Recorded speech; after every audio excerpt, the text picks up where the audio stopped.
guys. So improvisation is generally thought of as spontaneously creating a single melody line. This is because historically the primary improvisational instruments were the horns. So trumpet, saxophone, cornet, clarinet, trombone, and so on. Whereas the piano was simply there to play the harmony in the rhythm section. So historically, pianists played chords or arpeggios in their right hand.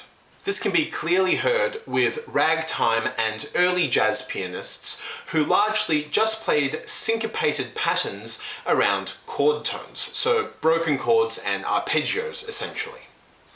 But this all changed in the 1920s with a pianist called Earl Hines, who is now known as the father of modern jazz piano. Rather than just playing simple chordal patterns, he started playing more direct and linear melody lines. And he called this playing trumpet-style because he was intentionally imitating how a trumpet might improvise. So he played a single melody line, sometimes doubling it with an octave, and created a horn-like improvisation on the piano. So improvising with a single melody line could sound something like this.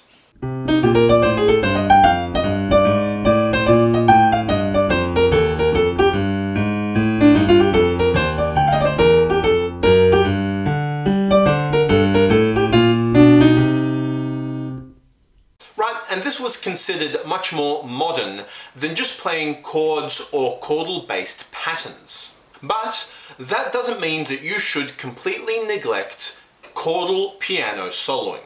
In fact, all great jazz pianists are able to improvise using this trumpet-like single melody line approach, but also a chordal approach.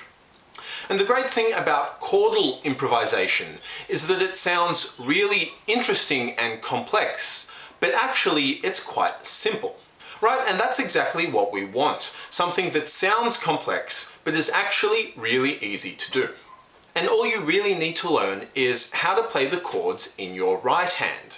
Then all you do is simply improvise around those chords, either by arpeggiating them or improvising with your top couple fingers while playing the chord with your bottom few fingers on your right hand.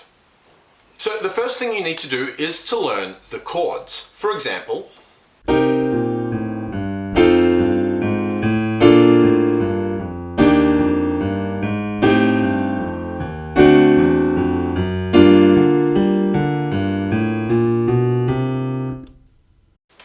nice and easy. And then literally all you need to do is start improvising around those chords. Again, by arpeggiating them or by improvising with your top few fingers and playing the chord with the bottom few fingers. So for example, something as follows.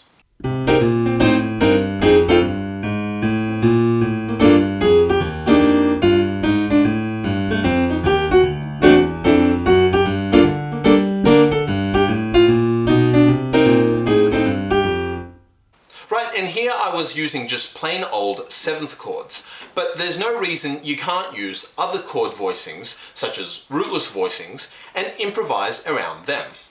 So again, obviously the first step is to learn to play the chords with your right hand just by themselves.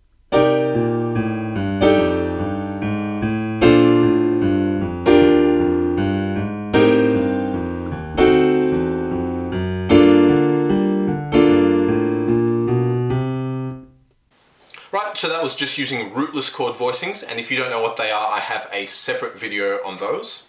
Then, again, just like we did earlier, take those chords or that chord voicing and simply improvise around that chord voicing.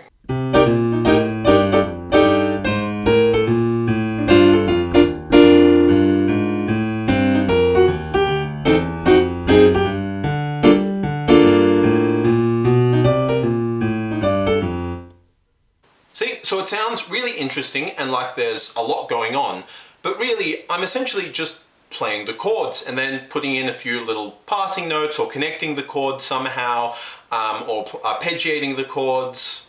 Right, I'm not doing anything particularly complex or intellectual or fancy, right? I'm just playing the chords and then improvising within and around them. Right, so now give this a go yourself with a song you already know. And don't neglect chordal soloing. It may not be as modern as single line soloing, but so what? I still think it sounds really great and interesting and nifty. Cool, thanks for watching guys, see ya.